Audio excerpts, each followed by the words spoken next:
할렐루야. 오늘도 삶의 현장 가운데서 또 일하시다가 또 이게 교회에 나와서 또 혹은 또 가정에서 같이 예배를 드리게 해주신 또 하나님께 감사를 드리며 우리 같이 한번 찬양하도록 하겠습니다. 찬송가 299장입니다. 찬송가 299장입니다.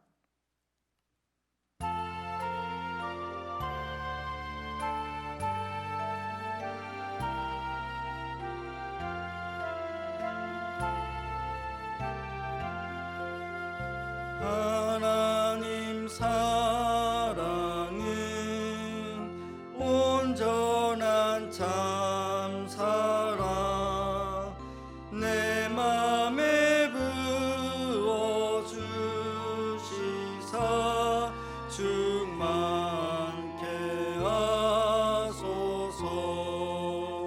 내 주님 참 사랑 햇빛과 같으니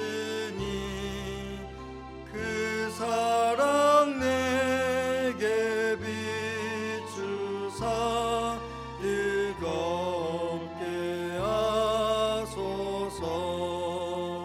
그 사랑 앞에는 풍파도 그치며 어두운 밤도 완하니 그 힘이 크도다.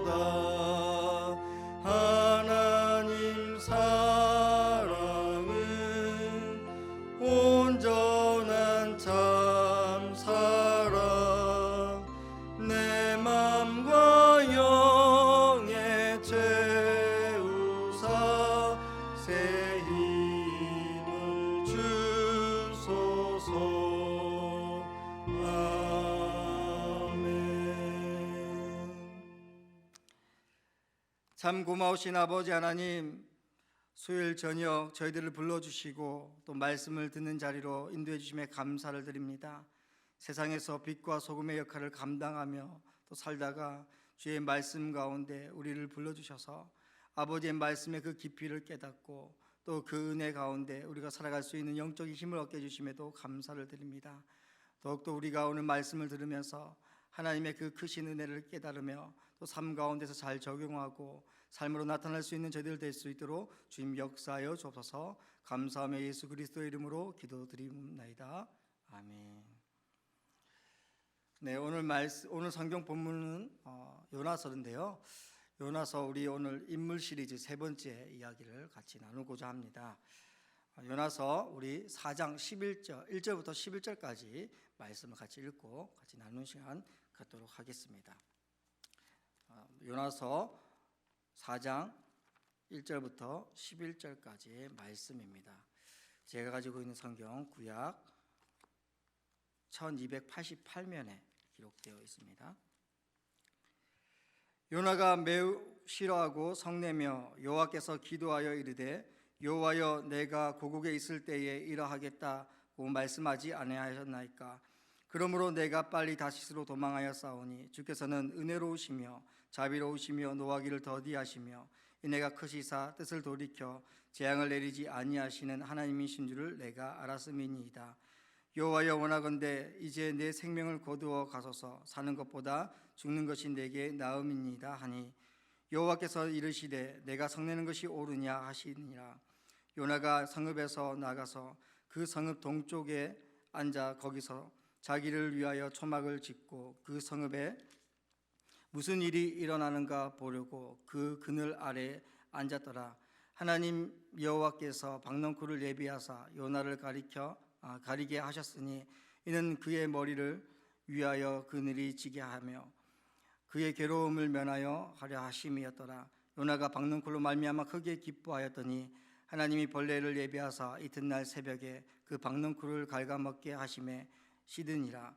해가 뜰 때에 하나님이 뜨거운 동풍을 예비하셨고 해는 요나의 머리에 쪼임에 요나가 혼미하여 스스로 죽기를 구하여 이르되 사는 것보다 죽는 것이 내게 나으니이다 하니라.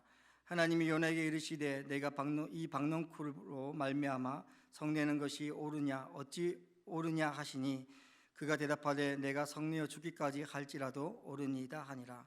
여호와께서 이르시되 내가 수고도 아니하고 재배도 아니하였고 하룻밤에 났다가 하룻밤에 말라버린 이 박농쿨을 아꼈거든. 하물며 이 큰 성읍 니느웨에는 좌우를 분별하지 못하는 자가 12만여 명이요 가축도 많이 있나니 내가 어찌 아끼지 아니하겠느냐 하시니라. 아멘. 이것은 하나님의 말씀입니다. 성경을 아시는 분이시든지 또 혹은 모르시는 분이시든지 아마도 한 번쯤은 사람이 고기 뱃속으로 들어갔다가 나왔다라는 그런 이야기를 들어보셨을 것입니다. 개인적으로 저는 요나 이야기를 통해서 볼 때에 이 피노키오 이야기가 오버랩이 되면서 생각이 나는데요. 피노키오 이야기와 이 요나 이야기는 물고기가 잡아먹는 것 외에, 또 물고기 잡아먹는 것 외에는 크게 연관성이 없어 보이지만 사실은 그렇지 않습니다. 전체적인 배경이 성경에 있는 내용을 말씀해주고 있기 때문입니다. 하나님께서 인간을 창조하셨듯이 제페토 할아버지가 이 피노키오를 만든 할아버지죠. 제페토 할아버지가 피노키오를 만들었다는 것입니다. 또한 예수님의 직업이 목수였듯이 이 제페토 할아버지 역시 목수였습니다. 또 말을 듣지 않고 방황하는 피노키오의 모습을 통해서 인간인 아담이 하나님의 말씀을 불순종하고 에덴 동산으로 쫓겨나는 모습, 그리고 피노키오를 찾아 상어의 밥이 되는 그런 할아버지의 모습을 통해서 우리는 범죄한 인간 때문에 죽임이 되신, 우리의 내줌이 되신 십자가에 못 박혀 돌아가신 예수 그리스도를 이렇게 연결지어 생각할 수 있다는 겁니다. 그러다 보니 개인적으로 생각할 때에 이 피노키오의 모험을 쓴 이탈리아 작가 카를로 콜리디는 아마도 주일학교를 다니지 않았을까, 아니면 주일학교를 다니지 않았더라도 성경을 통해서 이러한 피노키오를 쓰는데 모티브가 되지는 않았을까라는 생각을 해보았습니다. 이렇듯이 많은 사람들은 물고기 뱃속에 들어갔다 나왔다라는 어떤 이 이야기를 통해서 이것이 허구일 것이다, 그냥 소설일 거야 라는 그러한 생각을 갖곤 합니다. 그래서 요나의 이야기 역시도 동일하게 소설일 것이다 라고 생각하는 경우가 많다라는 것이죠. 일부 크리스천들도 역시 이와 같은 생각을 하면서 이후의 역사가들이 여기에 첨부를 해서 우리들에게 교훈을 주려고 한 것은 아닌가라는 그렇게 생각하는 사람들도 있다라는 것입니다. 그렇다면 우리 성도님들은 오늘 요나서를 볼 때 여러분들은 어떻게 생각하고 계십니까? 제가 이것을 통해서 이렇게 자료를 찾아보게 되었는데요. 인터넷 신문인 위키리스크 한국 2018년도 9월 27일자 기사에 보면 이렇게 되어 있습니다.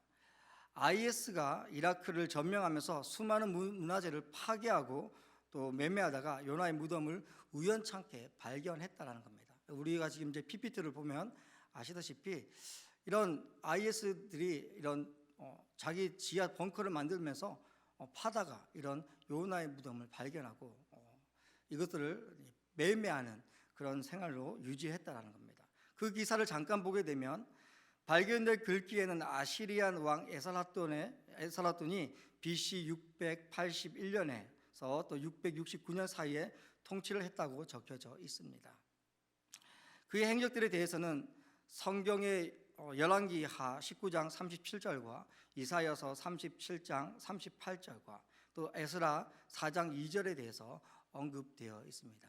그러면서 이 내용이 신빙성을 갖는 것은 과학 저널지인 라이브 사이언스가 이렇게 발표를 했다라는 것이죠.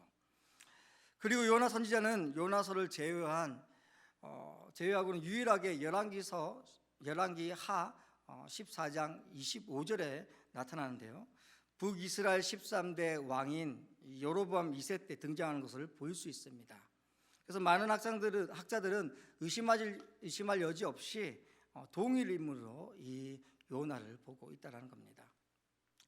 그러게 선지자 요나의 이야기는 허구나 신화의 이야기가 아니며 실제적인 역사의 인물이라는 것을 우리는 이런 여러 가지 사실을 통해서 입증할 수가 있습니다. 오늘 요나서에서 특히 요나 외적인 것을 제외하고 요나를 중심적으로 살펴볼 것인데요. 아마 요나 오늘 말씀을 전체적으로 이끌어가는 키워드가 될 것 같습니다. 오늘날의 크리스천들에게 있어서 요나는 어떤 사람으로 비춰지고 있습니까? 여러분들은 요나에 대해서 어떠한 이미지를 가지고 계십니까? 아마도 불순종의 선지자, 또 불순종의 아이콘, 혹은 고집이 센 사람, 자기 아집으로 똘똘 뭉친 사람, 하나님에 대해서 불순종의 그런 대명사로 그렇게 생각하고 있지는 않습니까? 그런 부정적인 이미지를 아마도 많은 사람들은 가지고 계실 것입니다. 그렇다면 정말 요나가 하나님의 말씀에 불순종한 사람이었을까? 불순종만 했던 그런 선지자였을까? 혹시 우리는 성경에 나오는 요나에 대해서 단면만 보고 있는 것은 아닐까? 그렇다면 오늘 우리는 요나가 어떤 인물인지 같이 함께 나누어 봤으면 좋겠습니다. 요나서 1장 1절을 보게 되면 시작의 말씀이 여호와 말씀이 아비떼의 아들 요나에게 임하니라 라고 말씀하고 있으면서, 또 반면에 또 왕하 14장 25절을 근거로 보았을 때 그는 스불론의 지파의 땅 가드 헤벨의 사람이며 그의 아버지의 이름은 아미떼라고 성경은 그렇게 말씀해 주고 있습니다. 요나라는 이름의 뜻은 비둘기다라는 그런 뜻을 가지고 있는데요, 비둘기는 옛날에 어떤 역할을 하였습니까? 전령사의 역할을 하였습니다. 마치 그 이름처럼 요나는 하나님의 선지자로서 아수르의 수도인 니느웨에다가 회개를 선포하는 그런 전령을 갖고 있었던 선지자였다는 겁니다. 요나가 활동할 때에는 북이스라엘 여로보암 2세 때 통치하던 그런 시기였는데요, 다윗과 솔로몬의 시대에 버금갈 만큼 아주 번영을 누렸던 시대였습니다. 북이스라엘이 강해서가 아니라 주변 국가들이 서로 전쟁을 하다 보니까 그 전쟁에 의해서 서로 약해졌고, 그 틈을 타서 이 북이스라엘은 아람을 함락시켰고, 그 아람의 수도였던 다메섹을 중심으로 무역 활동을 전 세계적으로 펼치면서 독점을 가져가면서 이 나라를 키워갔다는 것을 알 수 있습니다. 또한 주변 강대국들이 침략이 없으니 자연스럽게 북이스라엘은 정치적으로 안정되었으며 그 안정된 속에서 풍요의 삶을 누리게 되었던 것입니다. 한편 역사 기록에 의하면 아수르는 설상가상으로 그 당시에 큰 전염병이 돌았다고 합니다. 그래서 많은 사람들이 죽음에 내몰리게 되었는데요, 그 무렵에 완전한 일식이 일어나 아수르 땅을 칠흑과 같은 어둠 속에 잠기게 하여서 사람들은 더욱더 불안한 가운데서 민심이 흔들리고 또 여러 가지 어려움을 겪었다라는 것입니다. 이렇게 주변 정세가 어지럽고 또 특히 아수르의 니느웨가 최악의 상황을 겪고 있는 그 가운데서 하나님은 요나를 통해서 그들에게 회개의 메시지를 던지고 계시다라는 것이죠. 하지만 요나는 니느웨로 가라는 하나님의 명령을 거부한 채 하나님의 명령과는 전혀 반대인 다시스로, 지금으로 친다면 스페인이겠죠, 스페인으로 도망을 가려고 합니다. 그렇다면 요나는 왜 하나님의 명령을 거부하기까지 하면서 니느웨의 말씀을 전하기를 싫어했을까요? 고대 자료에 의하면 아수르는 적국계에 대해서 자비라는 것을 찾아볼 수 없을 만큼 아주 무시하게 그런 포악한 정책을 펼쳤다고 합니다. 무자비한 폭력을 휘두르며 또 그곳에 사람들이 살지 못하도록 그곳을 완전한 폐허로 만들어 버렸다는 것이죠. 이들은 이렇게 하는 것이 오히려 자신들에게 자긍심을 갖도록 하는 것이었기 때문에 더욱더 이런 일들을 쉽게 넘어가지 않고 이렇게 악한 일들을 펼쳤다는 것입니다. 또한 반란자들에 대해서도 처벌이 너무나 무서웠는데 마치 영화에서 나오는 그런 한 장면처럼 이 반란자들을 어떻게 처벌하냐면 그들의 살가죽을 벗기고 또 그들을 토막내어 죽이면서까지 즐겼다라는 것입니다. 그리고 약속 국가인 그들과 조약을 맺으면서 이렇게 봐주겠다, 이렇게 우리들에게 공물을 바쳐라, 이런 것들이 어떤 조약이 있었을지라도 그 조약을 항상 어기고 더 많은 것을 요구하고, 또한 개개인이 마치 법인 것처럼 상대방의 그 약속 국가에 침략해서 그런 물품들을 취하고 괴롭혔다라는 것입니다. 거기에 이스라엘은 항상 이집트로 내려가는 그런 길목이었기 때문에 이 아수르에 대해서 늘 숱한 고통을 당해야만 했던 것이죠. 그러니 요나가 아수르에 대해서 증오심을 갖고 미워하는 것은 어찌 보면 당연한 일이라고 우리는 생각할 수 있습니다. 그래서 이런 이유로 많은 목사님들이 어떻게 말씀하시죠? 이런 비유를 들어서 한국과 일본을 들어서 비유하는 경우도 많이 있습니다. 아무튼 요나는 아수르에 대한 이러한 적개심과 미움을 가지고 하나님의 말씀에 불순종에 이르게 됩니다. 이런 모습은 우리가 잘 알고 있듯이 요나를 어떻게 생각하게 됩니까? 자기 주장이 강한 사람, 고집이 센 사람으로 그 사람을 이렇게 우리 이미지를 그려놓습니다. 그러나 하나님은 이런 요나를 독특한 방법으로 단련시키시는 것을 볼 수 있는데요.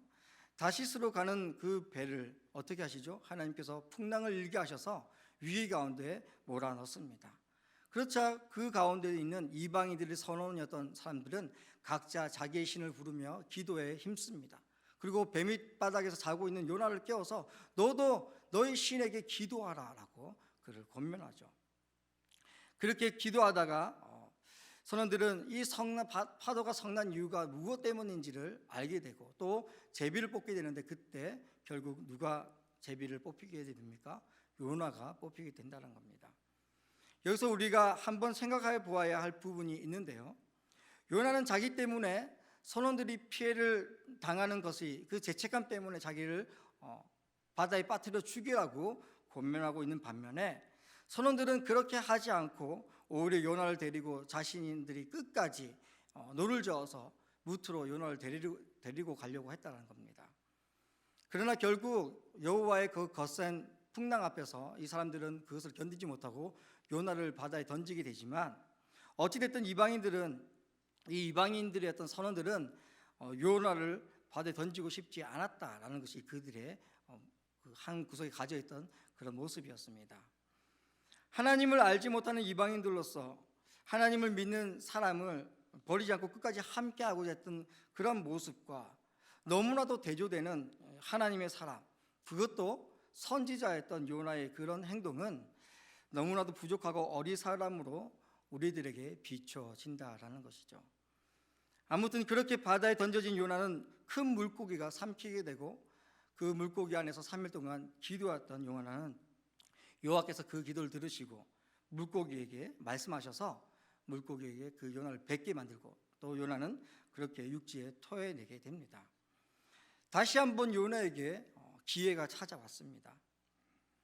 죽음에서 다시 돌아온 요나는 여호와께로부터 다시 니느웨로 가라는 명령을 받고는 그의 명령에 순종합니다. 어쩔 수 없는 순종이었겠죠.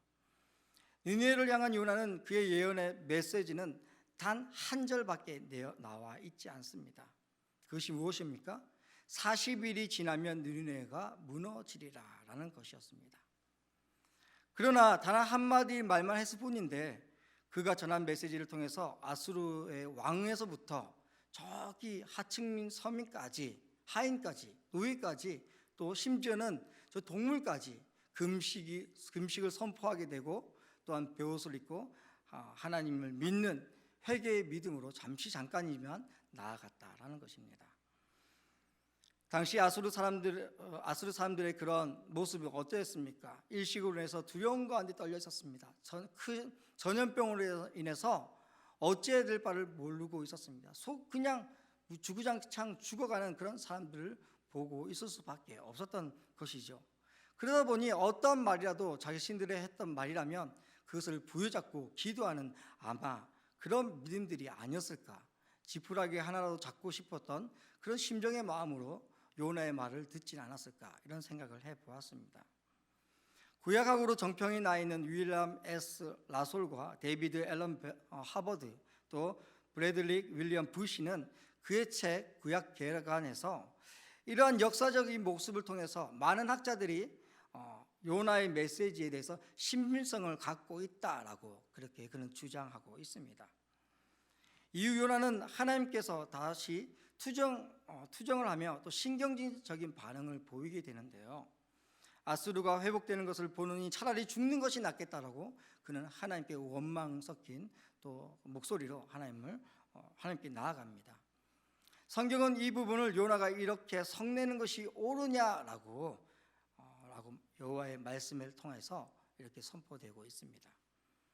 사실 요나는 하나님께서 주권적으로 하시는 일에 대해서 불쾌할지라도 그런 생각을 자기가 표현하거나 분노를 이렇게 표출할 자격이 전혀 없습니다. 그렇지 않습니까?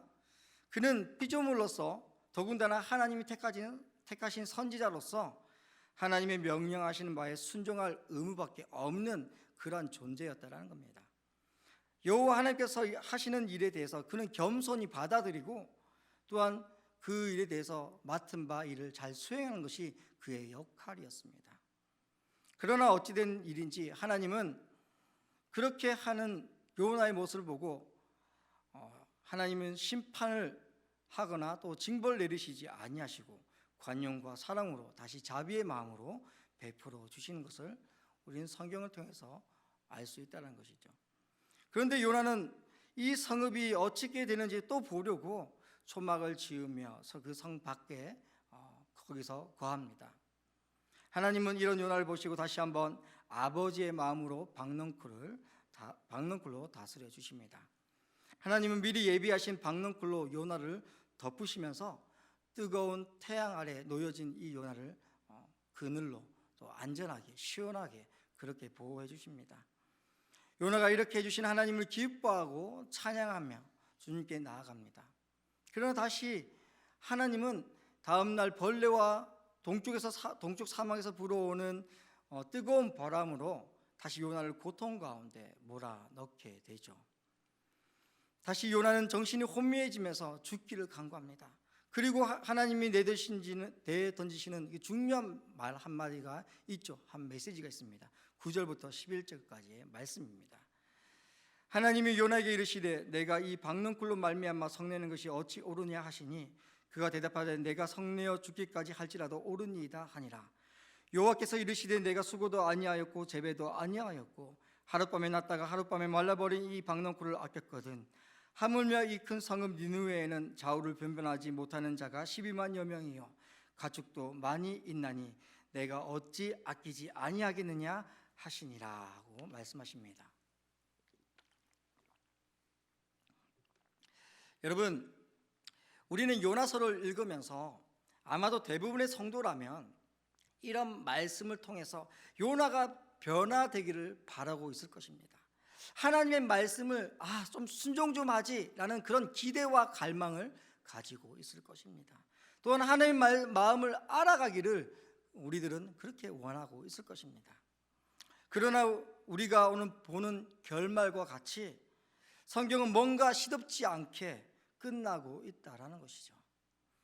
그래서 우리의 머릿속은 혹은 설교를 통해서 말씀하시는 목사님을 통해서 이 요나는 고집불통이며 뭐 저런 선지자가 다 있어 불순종의 아이콘으로 생각하고 대명사라고 생각하는 것으로 우리는 각인시켜 버리지는 않는가 이런 생각을 해봅니다.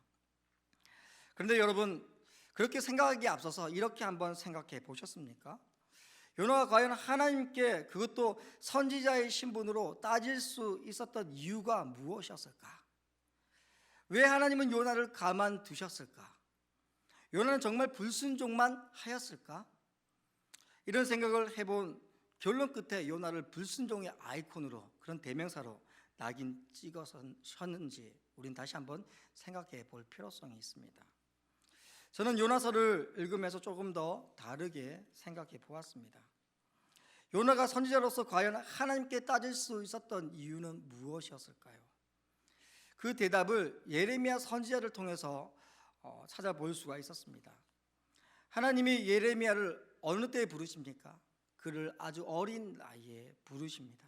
그리고 이 예레미야는 자기가 원해서 선지자가 된 것이 아니라 하나님의 일방적인 선택에 의해서 선지자가 되었다는 것이죠. 아마도 요나 역시 어린 나이에 불려지지는 않았을까? 아니면 선지자가 되고 싶지 않았는데 하나님께서 억지로 선지자로 택하여 부르셔서 그의 합당한 그 일들을 하게끔 하시지는 않았을까라는 생각해 보았습니다. 그리고 그의 나이 역시 예레미야처럼 성숙하지 않을 때 부름 받았다고 한다면 우리가 성숙된 어른이 아닌 어린아이를 대상으로 하나님께서 이 요나를 대하시지는 않았을까요? 우리도 어른과 아이들에게 대하는 방식이 다르지 않습니까? 아이들은 아직 모르기에 달래어가면서 때로는 가르쳐가면서 때로는 회초를 들어가면서 할 때가 있는 반면에 어른들은 그렇게 대하지는 않는다라는 것이죠. 그렇게 조금씩 다를 수가 있다는 겁니다. 또한 우리가 간과하고 넘어가는 부분이 있을 수 있는 것 같은데요, 바로 그는 선지자였다라는 겁니다. 다시 말하자면 그가 참 하나님의 선지자였다라고 한다면 하나님과 늘 교제가 있는 자, 그 교제가 끊임이 없는 자라고 우리는 생각이 할 수 있다는 것이죠. 그렇다면 아직 성숙되지 않는 선지자, 그의 나이가 적든지 많든지 어른일지라도 원치 않게 부름을 받았다라고 한다면 하나님께서는 당연히 기다림으로 그가 이해할 때까지 관용과 자비와 사랑으로 품어주시는 것을 우리는 알 수가 있다는 것입니다. 또한 우리는 이렇게 질문할 수 있습니다. 과연 요나는 정말 불순종만 하였나? 이런 질문을 할 수 있다는 것이죠. 요나서가 모든 것을 약간 불순종의 포커스에 맞춰서 이렇게 나열하고 있기 때문입니다. 그러나 그 질문을 답을 찾아가기 위해서는 요나가 했던 구약의 여러 가지 행적들을 찾아보아야 합니다.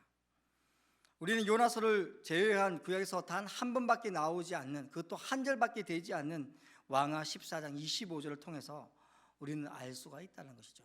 또한 그것을 꼭 보아야 합니다. 이스라엘의 하나님 여호와께서 그의 종 가드 헤벨 아미떼의 아들 선지자 요나를 통하여 하신 말씀과 같이 여로보암이 이스라엘 영토를 회복하되 하맛 어귀에서부터 아라바 바다까지 하였으니라고 성경은 우리에게 말씀해 줍니다. 여기서 중요한 것은, 제가 또한 말하고자 하는 것은 바로 선지자 요나를 통해서 하신 말씀과 같이라는 것입니다. 이것을 통해서 우리가 유추해 볼 수 있는 것은 바로 선지자 요나는 하나님의 말씀을, 그 역할들을 잘 수행했다라는 것이죠. 그래서 어떻게 됐습니까? 여로보암 2세 시대에 이스라엘 영토가 회복되는 것을 볼 수 있습니다. 그것이 하맛 어귀에서부터 아라바 바다까지 이르게 큰 넓은 영토, 마치 다윗이 다스렸던 그 영토까지 그 모습을 보게 한다는 것입니다. 그렇다면 우리는 그의 단면만을 보고 그를 불평의 아이콘으로 낙인 찍은 것은 아닐까요? 반면에 그럼 요나서는 우리에게 무엇을 말해주고 있는 것입니까? 왜 불순종만을 일삼는 모습을 우리에게 보여주고 있을까요? 저는 오늘 이 본문을 보면서 지난주에 우리 담임 목사님께서 말씀하셨던 누가복음 15장의 그런 방탕한 두 아들, 꼴통, 제 표현으로 하면 꼴통의 두 아들이 그런 아버지의 마음을 모르는 그 두 아들의 그런 하나님 아버지의 마음을 잘 보여주고 있는 것은 아닌가라는 생각을 해봅니다. 또한 이 15장의 그 끝나는 절도 마치 요나서에 끝나는 4장 11절과 비슷하게 보여집니다. 뭔가 시원하게 해결되지 않고 어색하게 끝나는 게 판단을 독자들에게 맡기고 있다라는 것입니다. 그러한 모습까지 서로 닮아가 있다는 것이죠. 그렇습니다. 그리스도인들이라고 해서 모두가 다 성숙하고 모두가 다 겸손하거나 순종하는 것은 아닙니다. 그렇지만 반대로 그렇다고 해서 모두가 다 불순종하는 그런 자들도 아니라는 것이죠. 불순종하면서 하나님을 대하는 자들도 아니라는 겁니다. 늘 신앙이 한결같으면 얼마나 좋겠습니까? 그러나 우리 역시 여러 가지 세상의 문제 앞에 우리의 신앙이, 기복적인 신앙이 보이기도 한다라는 것입니다. 그 또한 그 기복적인 신앙 때문에 하나님께 원망도 하게 되고 때론 하나님으로부터 다스림을 받을 때도 있다라는 것입니다. 제가 여기서 말하고 싶은 것은 요나의 불평만이 아니라 그 불평이라도 하나님께 말할 수 있는 영적인 교제가 우리에게 있어야 된다라는 것이죠. 우리가 새벽마다 출애굽기 말씀을 보고 있는데요, 출애굽기의 중요한 핵심 내용은 무엇입니까? 이스라엘 백성들을 거룩한 백성이요, 하나님의 나라 소유된 백성이라고, 제사장 나라라고 이야기하지 않습니까? 그것을 통해서 본다면 요나, 그는 선지자였습니다. 우리 역시도 그런 제사장의 직분을 감당하는 자들이라는 것이죠. 달리 생각하면 요나는 그가 얼마나 하나님과 친숙하였으면 하나님이 그런 불순한 태도를 보이시는 요나를 벌하시지 아니하고 그를 사랑으로 덮어주시고 인도해 주시고 그를 견인해 주시는 것을 우리는 알 수 있다는 겁니다. 제가 개인적으로 왕하 14장 25절을 통해서 요나가 하나님께 다스림을 받고 그가 진정한 선지자로 여서의 역할을 감당할 수 있었을 것이다 라고 저는 이 말씀을 통해서 그렇게 결론을 내고 싶습니다. 아마도 요나는 그렇게 하지 않았을까. 하나님의 그 다루심을 통하여서 그런 마지막에 여로보암 이사를 통하여 이렇게 쭉 그 나라가 번성해진 것처럼 역대 왕들이 그렇게 하지 못했던 것을 이때 했던 것처럼 요나를 통해서 그렇게 하나님은 다루시고 또 요나는 하나님의 그런 말씀 앞에 순종해 나가는, 다듬어져 가는 그러한 모습이 아니었을까라고 생각해 봅니다. 우리 성도 여러분들은 요나를 어떻게 생각하십니까? 오늘 말씀을 통해서 다른 이미지가 그려지십니까? 저는 오늘 4장 11절의 말씀처럼 저 역시 여러분들에게 이러한 화두를 넘기며 오늘 인물 설계에 대한 말씀을 마치도록 하겠습니다. 같이 기도하도록 하겠습니다. 요나서를 통해서 인류를 사랑하신 아버지 하나님의 마음을 보게 됩니다. 또한 요나가 얼마나 하나님과 교제를 나누었으면 마치 부자와 그 부자의 관계처럼 그 어리광을 다 받아주시고 용납하시는 하나님을 보며 우리 또한 주님과의 교제를 등하시지 않고 날마다 은혜로 채워가시는 그 하나님을 또 바라보게 해주시고 우리들을 그렇게 사용하여 주옵소서. 때론 아프고 슬플 때도 주님께 불평한다 하여도 주님 아버지의 사랑으로 우리를 품어 주옵소서. 그리고 우리가 가야 할 방향과 뜻을 알려주셔서 순종의 삶으로 이어지게 하옵소서. 감사를 드리오며 예수 그리스도 이름으로 기도드립니다. 아멘.